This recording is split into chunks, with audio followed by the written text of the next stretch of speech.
Hi, my name is Catherine Bruskowitz, and I'm joined by my colleague David Gabor. We are part of the WAGNER Law Group's Labor and Employment Law team. We'd like to thank you right off the bat for joining us today for what promises to be an important and informative discussion about the hiring and promotion processes. We've woven in concrete tips to help you avoid potential pitfalls and are looking forward to addressing a myriad of interesting and timely points. Without further ado, let's jump into the agenda. This is a high-level overview of what we'll be discussing together over the next hour. We start off with identifying a position. This is the first step in the hiring process, getting a sense of what the organization needs. Properly drafting the job description. This needs to be very carefully tailored and will help you navigate this drafting stage of the process. David is going to discuss equal pay and equal opportunity consideration. Then we delve into the interview process. Keep in mind that this may be a bit different in the age of COVID than it had been prior to the pandemic, but the goal remains the same, to retain top talent. Offer letter and next steps, the logistics of hiring and onboarding remotely, promotions, potential liability, and we will conclude with our top 10 list, which should leave you with a roadmap as you endeavor down the path to hire and/or promote your employees. David, would you kindly start us off with some key considerations when identifying a position? Thank you, Catherine, and hello, everybody. When the need for a position arises, several considerations become apparent right from the get-go. To begin with, let's start with the premise that we want to fill the position with the best candidate possible. I know that many of you are HR people, and I can see you right now rolling your eyes. I saw it. You are rolling your eyes. So why am I talking about that? Really, because it's something that we always need to get better at doing. Get the right candidate into the position. So if it's a new position that has never been staffed in your company, you have some legwork. What requirements are needed? What is an appropriate salary? Where do you find the talent? For an existing position, you may have resumes on file that you can cull through. You may rely on a prior job description that may or may not be good. When Catherine talks about what should be contained in a job description and what should not be contained, keep in mind that sometimes just because you've been using it and doing this for years, it does not mean that you're doing it the right way. There are several themes that Catherine and I will advance throughout this program. First and foremost, how you market and promote the position and how you conduct your interviews creates the first impression that a candidate has of your organization. This is your first chance to demonstrate what you want your organization to be. To that end, I submit for your consideration that we need employees to believe that the organization truly wants it to be a great place to work. That means that how and where you market the position, what is contained in marketing materials and your job descriptions, and how you conduct the interview process matters. It is the first impression of the company and is your first impression of the candidate. Recently, the Equal Employment Opportunity Commission updated some of its guidance regarding, for example, ageism and racism, and specifically mentions things such as, what kinds of photos do you find if you visit the website for the company? For example, they're all younger and white people. That does not make a person of color or an older person feel comfortable. Catherine, I would appreciate you not commenting on my age. Instead, can you please talk about drafting the job description? Happily. So job descriptions function as recruiting tools. They're also compliance guides and resources for employees. They're very important, so don't underestimate the amount of time and attention to detail that should go into carefully tailoring these descriptions. What is the description? It details which employees perform a specific type of work, what that work entails, and how that work is to be completed. It's important to tie in the purpose of the job to the company's mission and goals. Employees who feel connected to the organization tend to be more loyal and work hard. This ultimately increases productivity and overall profit for the organization. Job descriptions are used for a variety of reasons and are a tool for recruiting top talent. Job descriptions also help to make sure your employees are properly classified as exempt or non-exempt. In this way, job descriptions play a strong compliance role. Job descriptions also aid in establishing titles and pay grades and salaries, and for streamlining the performance review process. A job description also gives an employee a clear and concise guide for job performance. Managers can also use the job description to assess whether the employee is meeting the job expectations.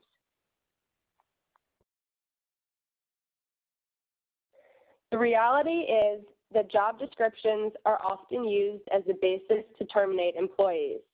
So it is critical that the job description is carefully tailored to the position. Employees should be selected for termination based on legitimate, objective, and documented criteria.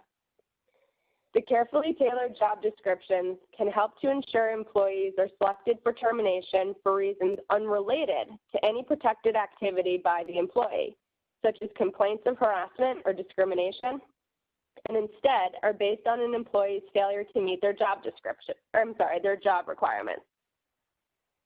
Job requirements need to be legitimate and tie in the essential functions of the job itself. This will help if you are faced with evaluating ADA accommodation requests. Be cautious not to include extra or unnecessary skills or requirements. I will discuss this in detail shortly. This next slide covers the nuts and bolts of what to include in the job description. So the first one here, the job title, is self-explanatory. It's the name of the position. Classification. The job description should identify the position as exempt or non-exempt under the FLSA, the Fair Labor Standards Act. And it should note whether it is a full-time position or a part-time position. You should outline the typical work hours and shifts, days of week, and whether overtime is expected. Compensation level or pay ranges include minimum and maximum pay bands. Those can be noted in the job description, though there is some debate about whether or not to include this. It is illegal to ask a candidate their current salary, but you can say, we don't want to know what you're making now, but we're looking to pay a range of X for this position. Are you still interested? This will help you narrow your pool of candidates without asking any prohibited questions. Now, a word of caution. If you do put a salary range into the description, be careful it doesn't open you up to potential equal pay claims.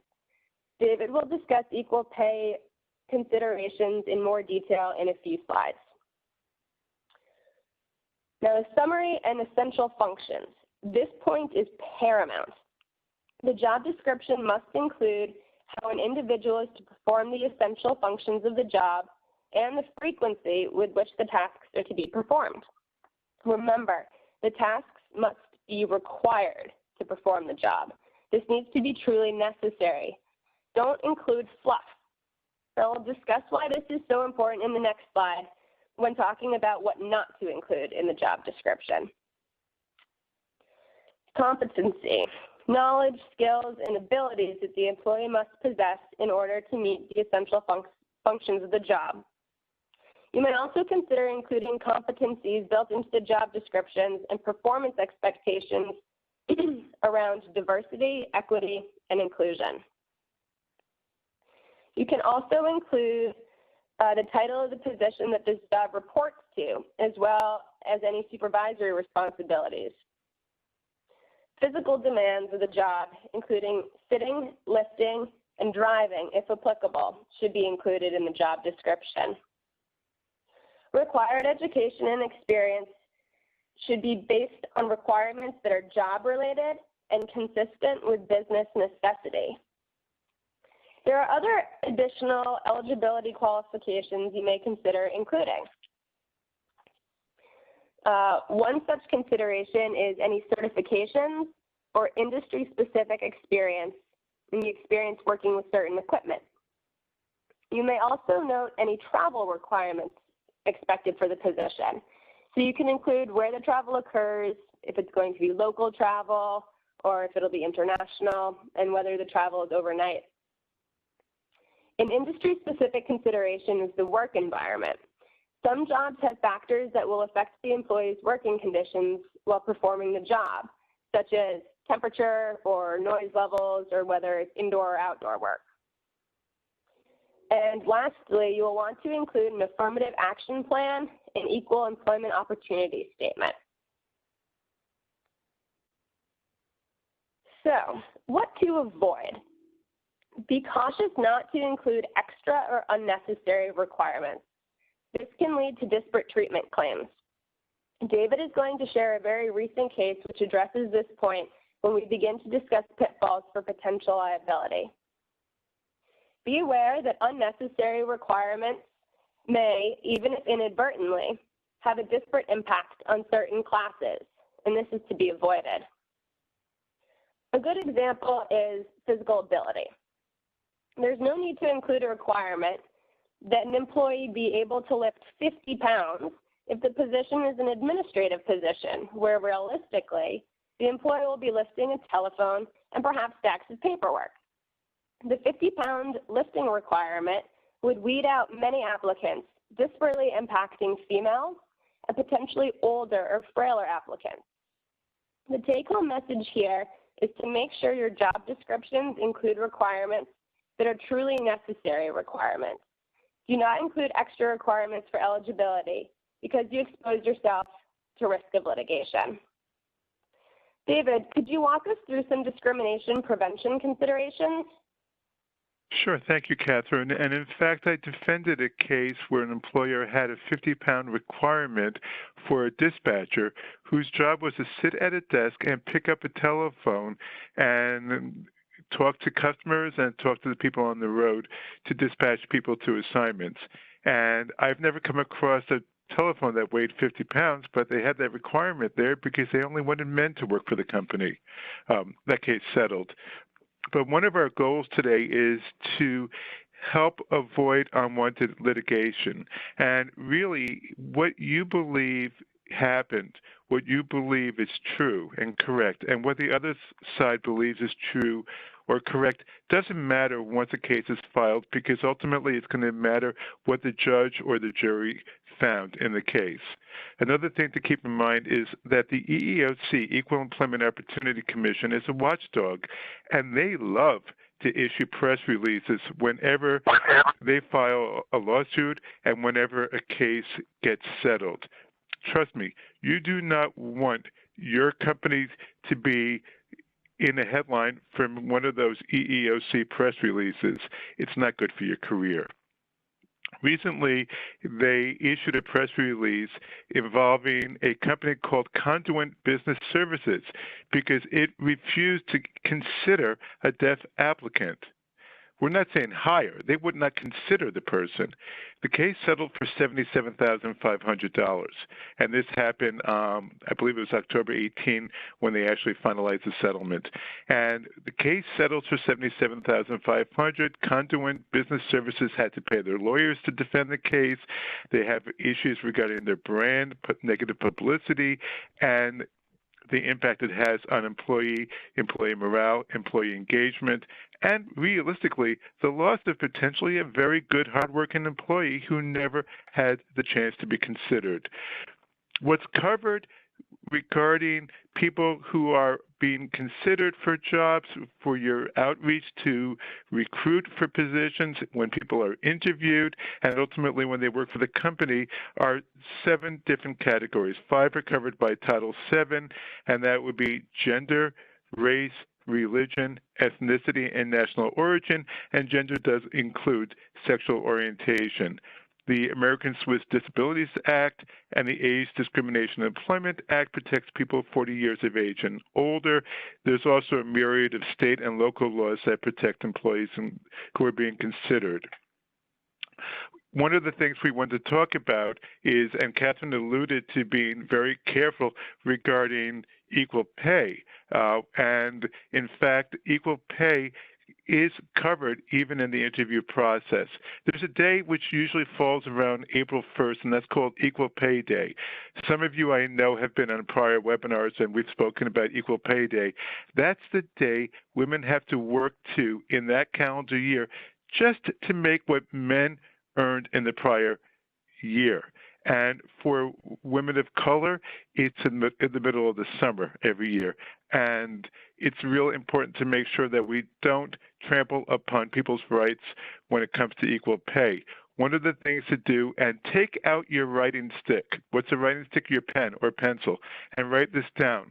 When you interview or screen, do not ask people how much they are earning.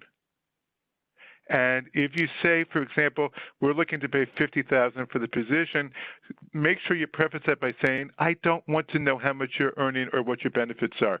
Don't ask as you go through the interview process. In many states, it is illegal. In states where it is not illegal, it's still a best practice not to know it. And the reason is because it will just further perpetuate the disparity of pay between men and women and of people of color.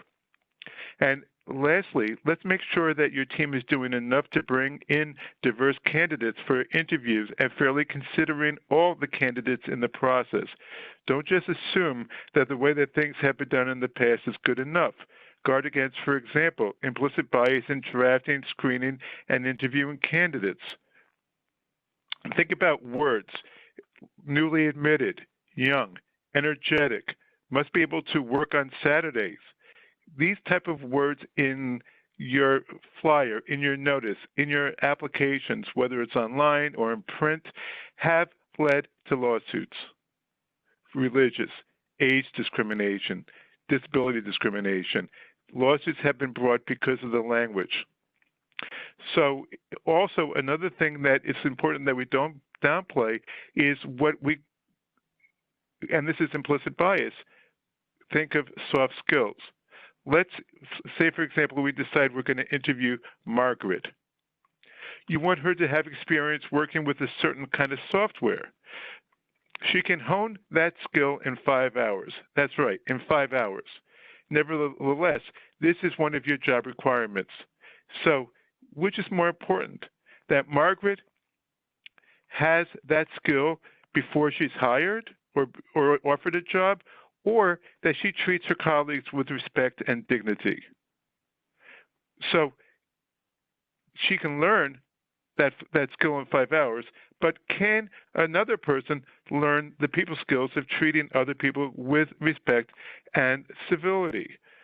So one thing I think that's real important is that from that applicant process, screening process, interview process, going forward is your opportunity to begin your program for harassment prevention, diversity, equity, and inclusion initiatives. Put this in your plan.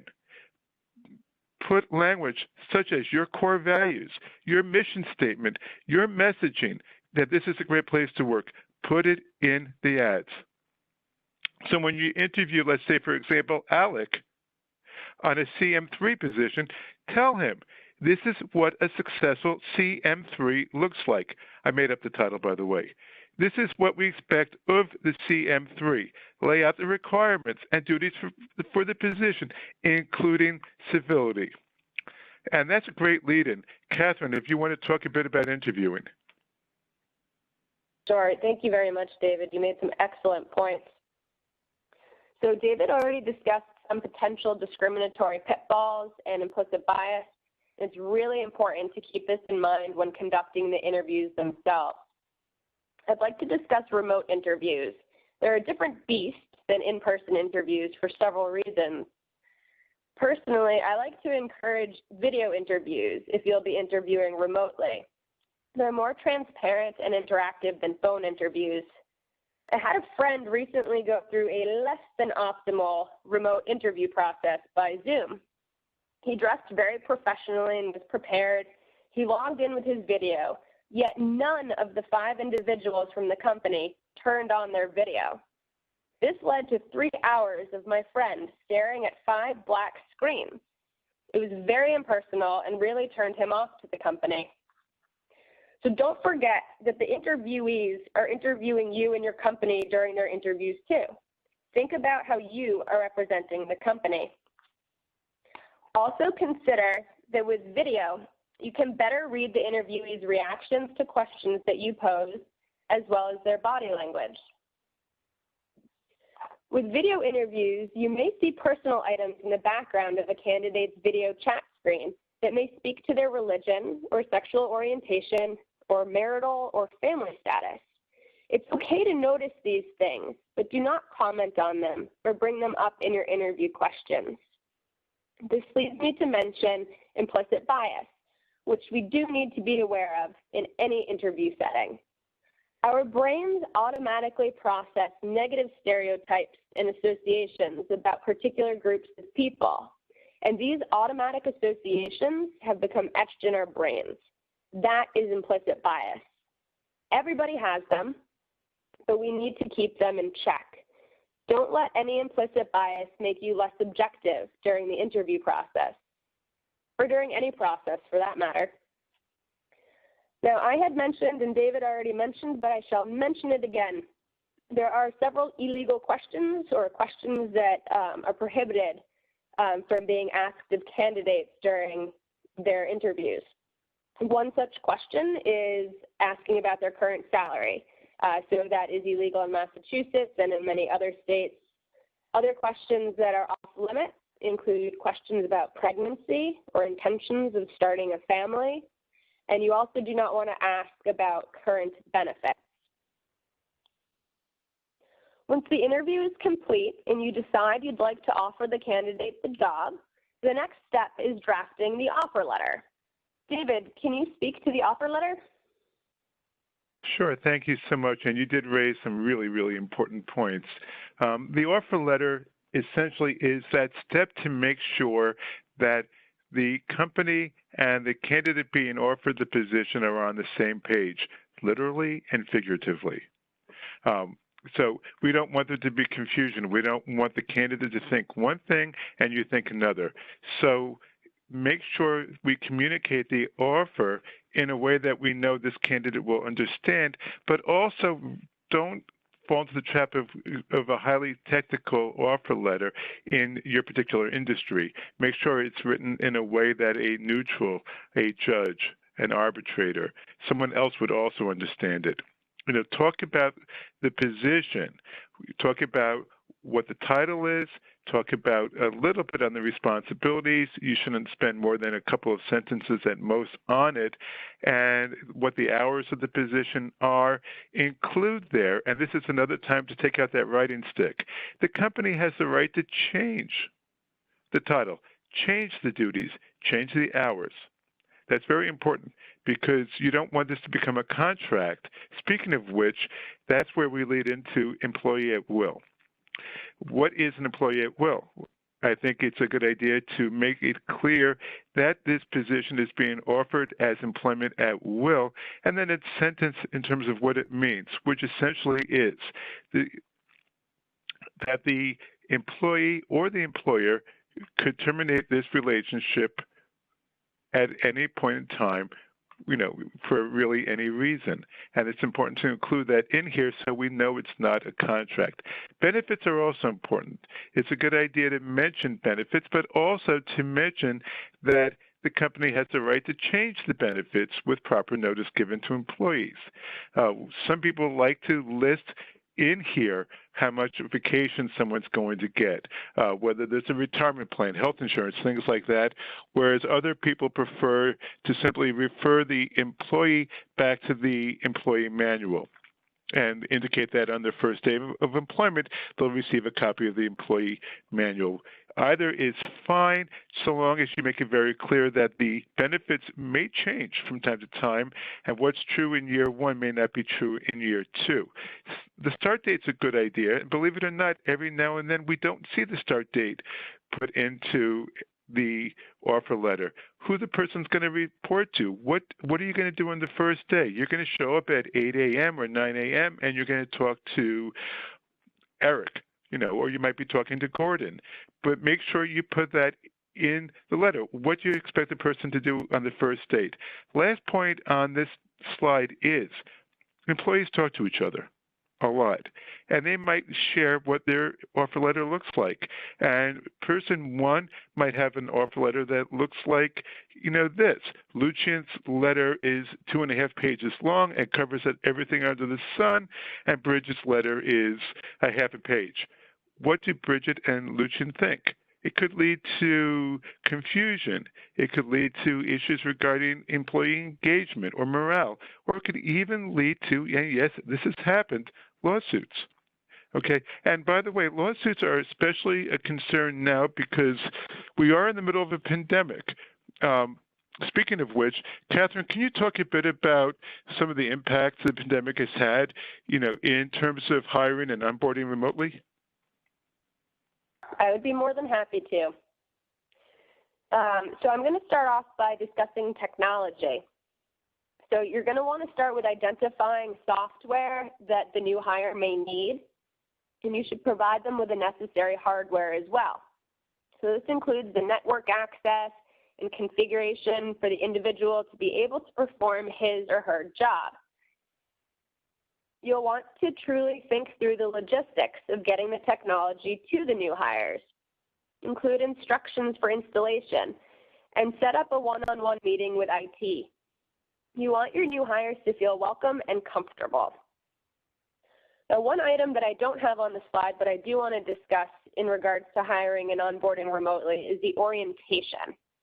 So this should not be a one-time welcome to the team. You should schedule recurring virtual meetings and remember to communicate as much as possible. Try to have video introductions whenever possible so that the new hire can put faces to names. Include members of the leadership team as well to show top-down buy-in.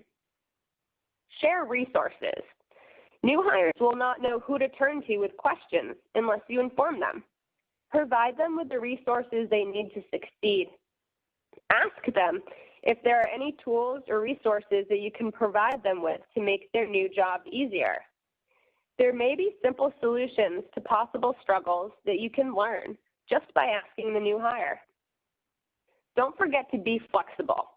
Online onboarding is a new process to many of us. It's different and it's unique depending on the industry and the job itself. So be flexible, be ready to adjust, and keep up the lines of communication. Also, while a bit out of scope for this webinar, make sure that you're compliant under your I-9 requirements. We're going to switch gears a little bit now and discuss promotions. There are many reasons for an organization to consider promoting internal candidates rather than immediately looking for new outside applicants. For starters, we know their skills and their strengths, and they're already part of the team. If you have a viable internal candidate who might be lacking in certain skills, train them. Offer to teach them and mentor them. This is important for team morale as well as your diversity and inclusion efforts. It is often less costly to promote from within because the employee is already familiar with the company and infrastructure and can hit the ground running. A word of caution. Promotions are often made in a decentralized way by individual managers. Managers are likely to promote people who like them, and they're not likely to consider gender, race, age, or other protected classes. Giving too much discretion to any one individual manager can actually perpetuate a non-diverse workforce.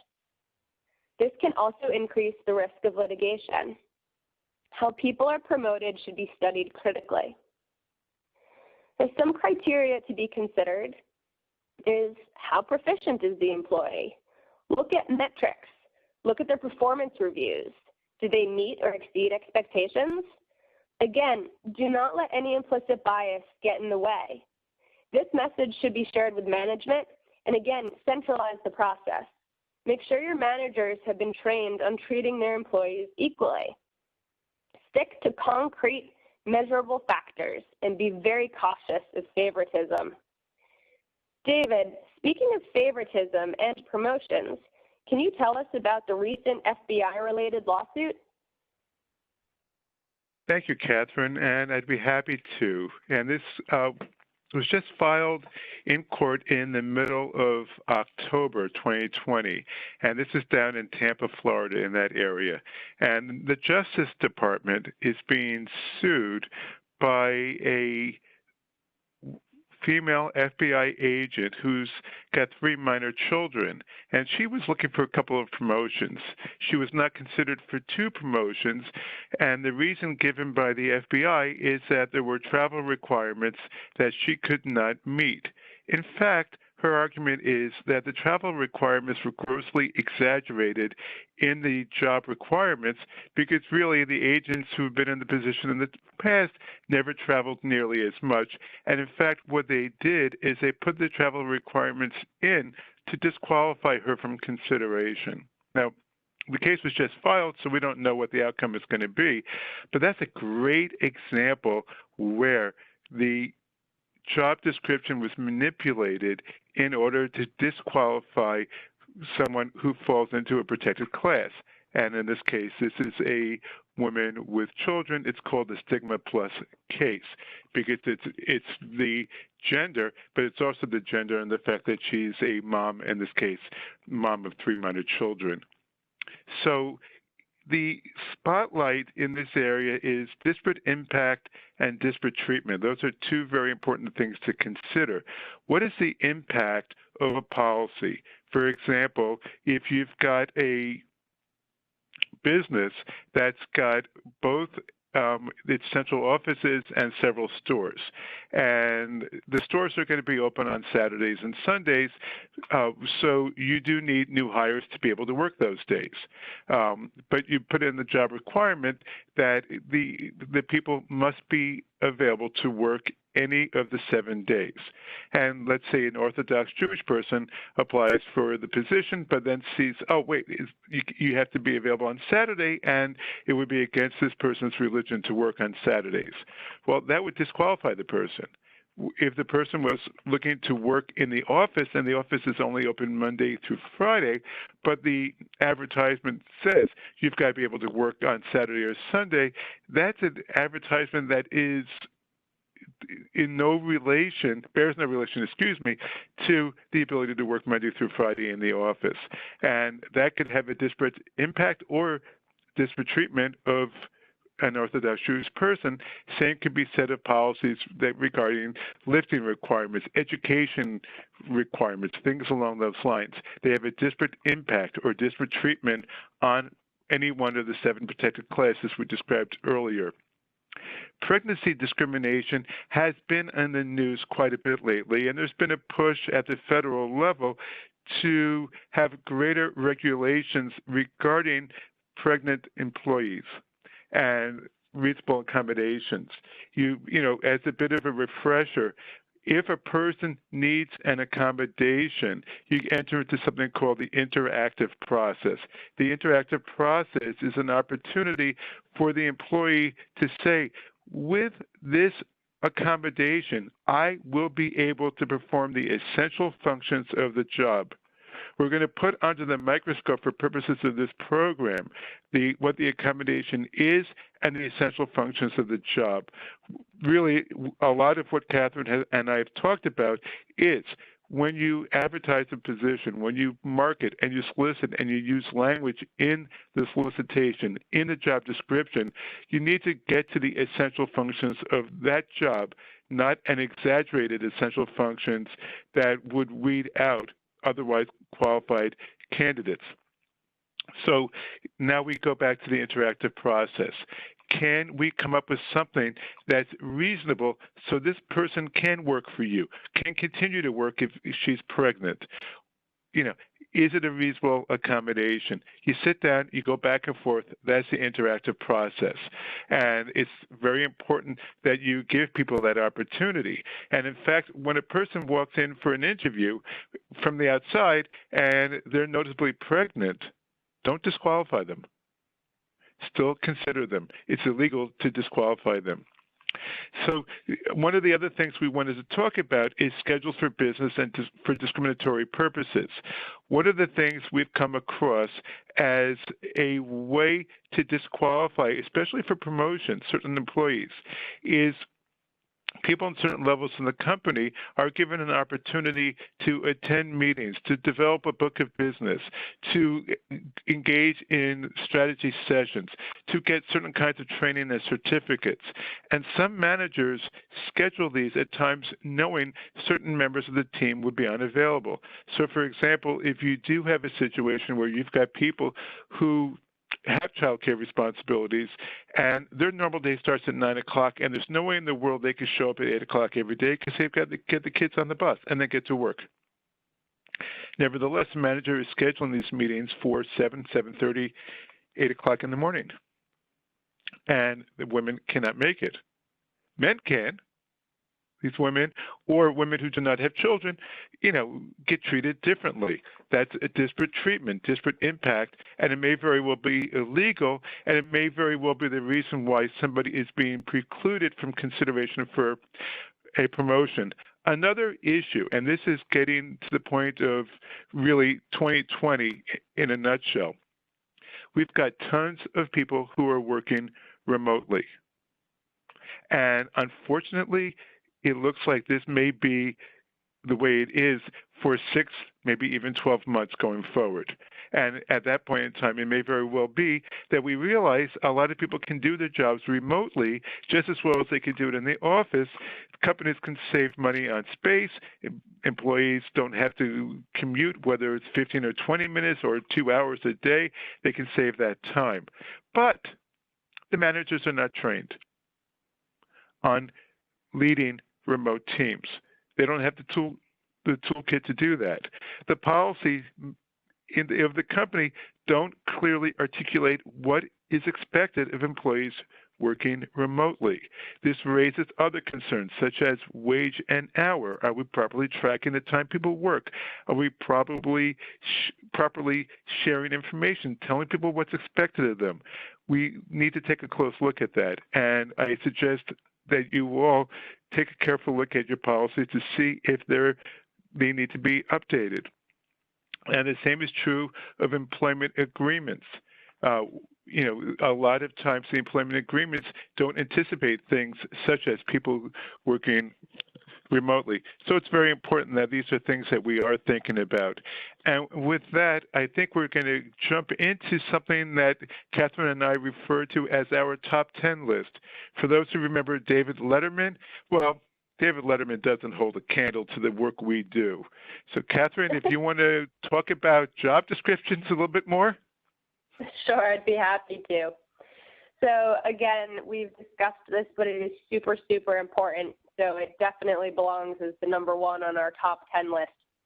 Job descriptions and postings must be carefully tailored to the individual positions. So again, remember to include the essential functions of the job. Do not include extra requirements or eligibility requirements because it might expose you to litigation risk.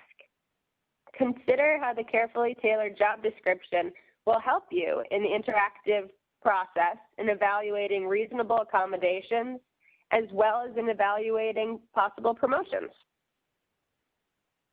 David, did you want to discuss the next top 10? Sure. We talked earlier a bit about marketing strategies, but I want to tie that into diversity, equity, and inclusion. Many of you are aware of the fact that there was an executive order that was issued back in September regarding DEI programs. And that executive order has got nothing to do with efforts to make sure that we are marketing and our outreach is up to snuff. When you do have an opening and you're going to go to external candidates, take a look at the data in your community. What percentage of people are male, female, people of color, different national origins or ethnicity, and look at your current workforce. Look at your workforce at the entry level, at the intermediate levels, and the higher levels of your organization. Are you as diverse as you should be? And if the answer is no, then part of your DEI initiative may very well be how you go about recruiting a more diverse workforce. Is it creating relationships with high schools, with trade schools, with community colleges, graduate programs, community organizations, religious organizations? Where are you going to market? And are you carefully crafting your material, your descriptions, your requirements for the position so that you're going to get the best pool of candidates in the door? When you do something like this, make a record of the efforts that you're making to do this. But it's so very important to do as best as possible to get more diverse people in the door with this marketing. And by the way, there are a lot of statistics out there that will show that the more diverse your organization is, the more profitable it's going to be. Catherine, could you talk about some interview pitfalls? Absolutely. So you need to be aware of illegal questions that you should not be asking. So we discussed that already. Make sure that you're not asking about current salaries or current benefits. Make sure that you're keeping your implicit bias in check. Speaking of checks, I would recommend that you do a tech or technology check prior to conducting your video interviews to avoid any technology glitches. You should consider having the candidate's phone number on hand as well, just in case something does go wrong with your Zoom or other platform. And again, I had mentioned it before, but from personal experience, I do feel strongly that video interviews are the way to go over telephone interviews. They're definitely more personal. And again, this is the candidate's first opportunity to meet representatives from the company itself. So you're going to want to put your best foot forward, and interactive video interviews, I feel strongly, truly are the way to go. Hey, Catherine, can I just jump in with a suggestion on that? I'm sorry. Absolutely, please do. Well, thank you. What I also encourage people to do is write your questions down so that you're consistent when you ask the questions of the candidates, and especially when, as Catherine talks about certain questions that are illegal, and you just make sure that you write your questions down so that you've got a nice record to show down the road. If a candidate does challenge something that happened on the interview, you can say, yeah, this is how we do it with all our candidates, and this is how we did it with you. So it's kind of a helpful tool to get in the habit of doing. That's a great point. Thank you very much for sharing that, David. Documenting is extremely important. And I believe that documenting actually comes up a little bit later in our top 10 list, just to show exactly how important it is. Indeed it does. So moving on to our fourth item in our top 10 list here, clearly communicate expectations and culture early on. So you're going to want to communicate frequently with all of your employees, but especially with your new remote hires. Make them feel included and part of the team. It's always hard to make a shift into a new position, but I think that it's even more difficult when you're not physically meeting your colleagues. So whether you can use technology or just being human, make every effort that you can to really include the new hires and to communicate with them as much as possible. David? Sure. The fifth point here is having a plan to onboard talent. And this kind of falls into a couple of different categories at the same time. One of them is just in general, a person comes to work in your company, whether it's in a pandemic or not a pandemic, how do you integrate the person into the team? And part of it is to make clear what is expected of the person, what hours we work, who we communicate with, make it clear what the employee has a right to expect of the company. This is how much I get paid. This is how often I get paid. These are what my benefits are. This is the hours I'm supposed to work. This is how much vacation or PTO I have. That's all good. But beyond that, we also need to think about how we're going to onboard talent if people are working remotely. Can you imagine, all of you, think about that first day on your job, and you go into work.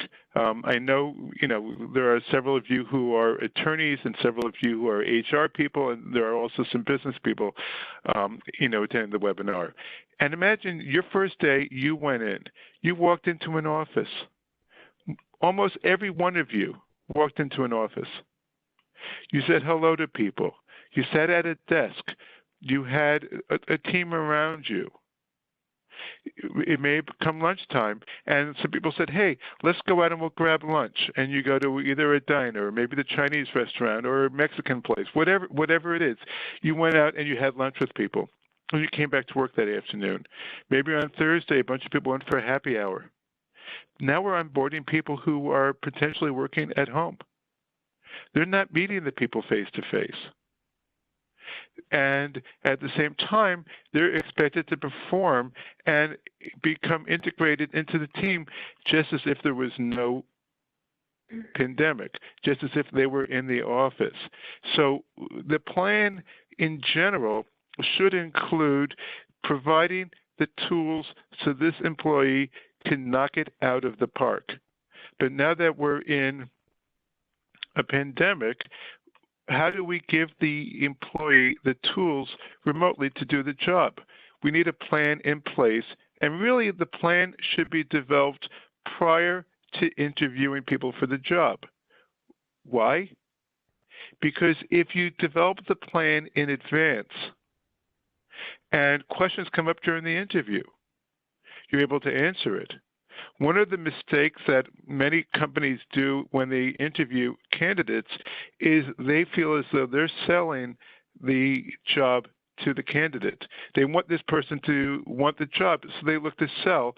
And sometimes in doing so, they're talking about things that are not necessarily true, or they're inflated, or it's puffery. This is the greatest car in the world, says the salesman about that car, when really it's average. We don't want to oversell the job or the role, so we want to be true and accurate in the information we give. So in terms of onboarding, we want to make sure that what we're talking about is realistic. And I think that it's important to keep in mind. And that kind of tails in. If we can jump to number 6 on the next page, please. You got it. It dovetails into the next point, and that is inclusion.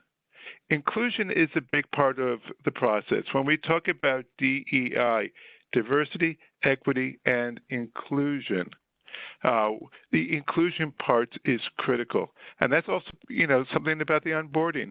We want to make someone feel that they're welcomed, they're wanted in the role.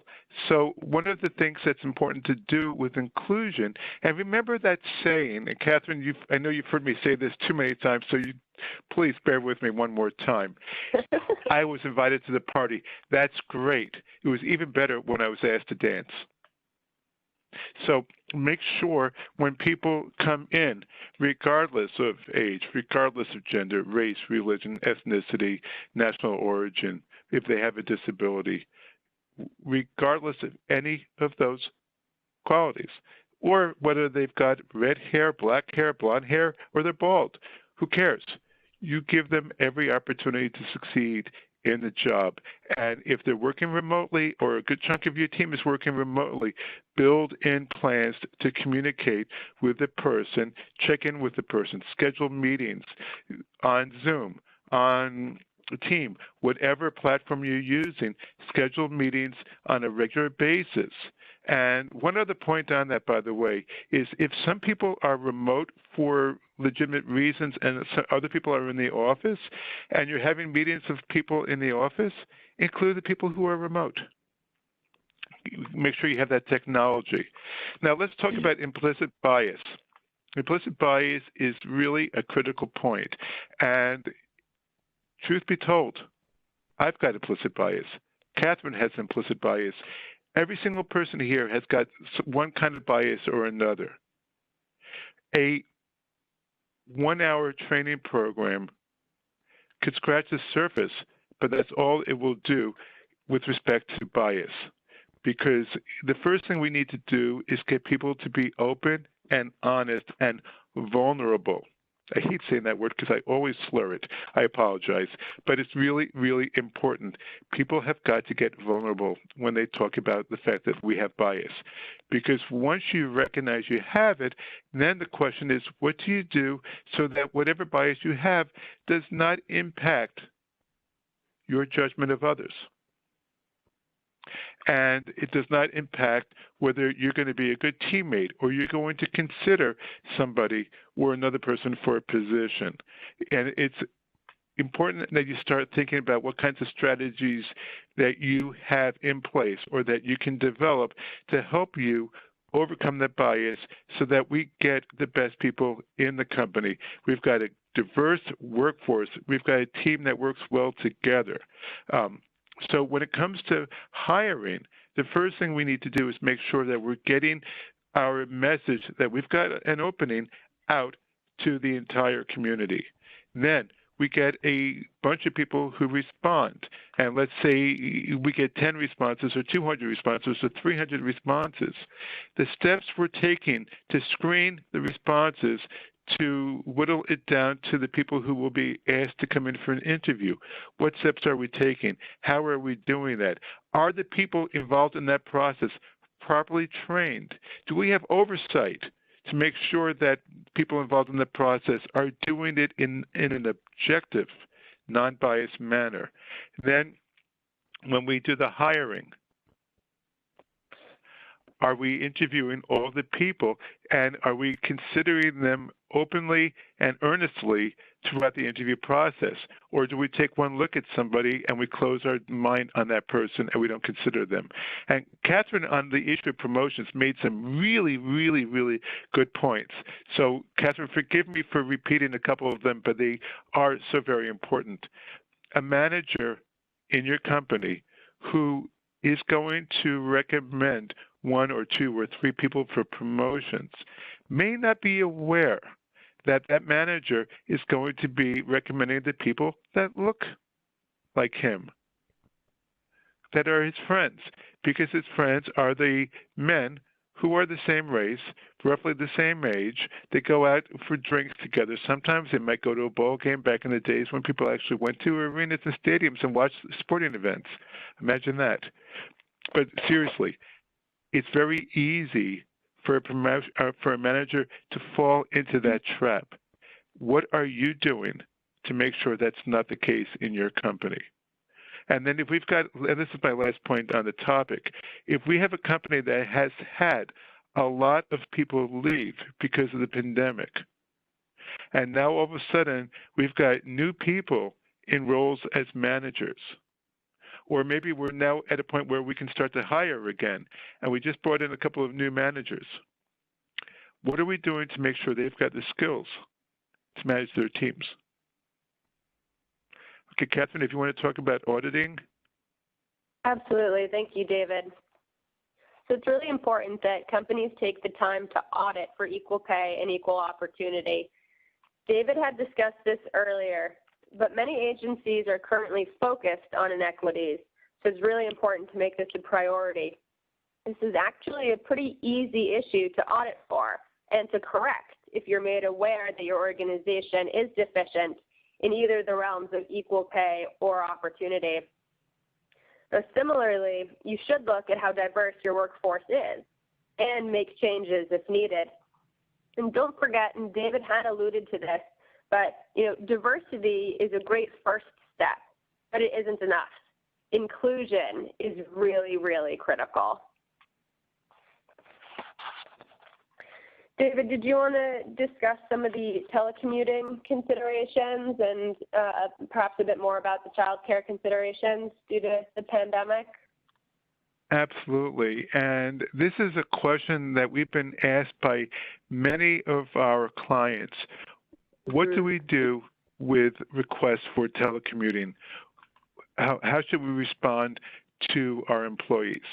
And the first thing is, can the employee perform the essential functions of the job from home, with or without some form of an accommodation? Now, if the employee's got a medical issue, they may very well be entitled to the accommodation under the ADA or under state law. If it's a child who's got a medical condition, that may also be protected under the disability laws. So one of the first things to think about is whether they have a legal right to some form of an accommodation. Then we get into logistical questions regarding things such as child care considerations, especially with so many schools either, not having in-person classes or they're having alternate days. The A team is in on Mondays, the B team is in on Tuesdays, so on and so forth. So we're at a point now where, dependent upon the nature of the industry and the roles that people perform, that we do have an increasing number of requests for people to work remotely. The best bit of advice that we can give you in a webinar, without drilling down to the specifics of your company in your locale where these people are working, because that's the law that we'll cover, is to take a close look at your policy manual, to take a close look at how you've responded with other requests, and just make sure that you're consistent in how you respond to people. Okay? Catherine, if you want to hit expectations. Absolutely. So our 9th point here on our top 10 list is setting clear expectations and consistency. So this goes for not only the employees, but also for the management team. It's important to communicate effectively from day one. Make sure that new hires get a good lay of the land. Ask them if they need any more resources. Communicate with them as much as you can. Don't forget to centralize the promotion process as well. Be consistently non-discriminatory. We all want our place of work to be as fair and safe as possible, and we want it to be a great place to work. And we should make it a priority in all elements of our work, starting with the hiring process, continuing through potential promotion processes, and in our everyday interactions with one another. And David, I know that we had touched upon this a little bit earlier today, but we've got it here because documenting is an essential part of basically every HR function that we perform. Did you want to talk a little bit more about the importance of documentation? Absolutely. Let's start with the following. All of you, think about this. What did you have for dinner last night? Every one of you, I hope, would be able to answer that question. But if I say, what did you have for dinner 127 days ago? Unless it was your birthday or your significant other's birthday, none of you know the answer. The reality is we are all very busy. I know many of my friends who are CHROs or director of HR, and my attorney friends, they describe life as being on a gerbil wheel. They're just running to keep up, and that's how they feel day in and day out. So what happens is, if something happens that's important, whether it's engaging in the interactive process with an employee, whether it's performance issues with an employee, whether it's communicating a policy, whether it's denying a request to work from home, to telecommute. If we don't document then and there, we're not going to remember a week, 2 weeks, 3 weeks, or 100+ days later what happened. We won't remember. So it's really important to just keep in the habit of recording things, making a record of what happened, when it happened, in enough detail so you will remember that 100 and something days down the road. And what happens is when we don't document things, and the reason why we stress this in so many of the webinars and so many of our meetings with clients is the purpose of this webinar, to a large extent, was to keep you all out of litigation that's unwanted, unnecessary, and avoidable, and to help you in that regard. But when you think about getting into litigation, when I walk into a courtroom and I've got a client who's not documented things, and I remember, shortly before the pandemic, I was in a conference, and the case before me, and I was in the back of the room watching, was one of the major hotel chains. It's a multinational business, huge business, great lawyers, very well-trained people. Employees said that she needed an accommodation. The employer said, well, we went through the interactive process. We couldn't find an accommodation for the employee. The employee says, you never went through the interactive process with me. The employer said, yeah, we did. Judge said, well, show me your records from the interactive process. The lawyer for the hotel chain said, I don't have them. What do you mean you don't have them? Asked the judge. Well, we didn't make a record of that event.